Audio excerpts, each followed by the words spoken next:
Hello, this is Jeffrey Tiller back with another service management leadership video. Today's topic is the service management office. So this is one that we could spend an hour on, but I want to break it into an introductory video, very short. So your service management office is usually made up of process owners of your service management processes. Makes sense, right? And so the reason for the service management office is usually two-pronged.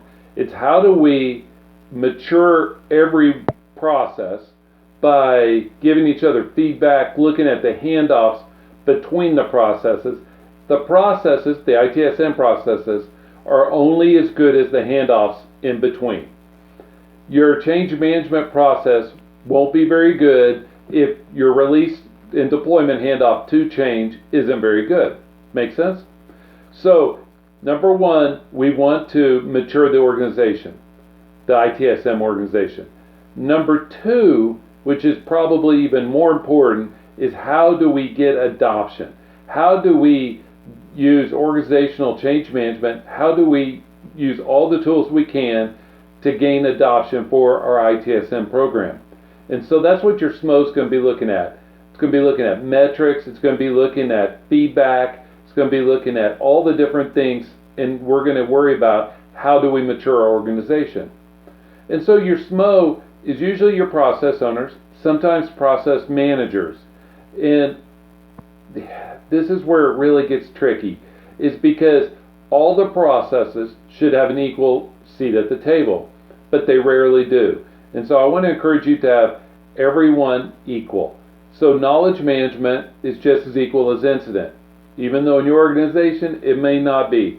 But you rely on that knowledge management for a lot of things with your other processes. Don't leave them out of the conversation. You can also include in your SMO your PM office, your project management office. And so that way you can integrate your processes very well. That's just a little trick of the trade. To include your PMO in your SMO, can I buy a vowel? Just so you can increase your adoption by integrating those two. So your service management office, just to back up, reviews metrics, reviews feedback, looks at how do we mature our processes on one hand, and how do we keep gaining traction on the other hand. And so you need usually a SMO will need a charter, it may need a policy document, it may need a lot of things. But you also need strong leadership in your SMO.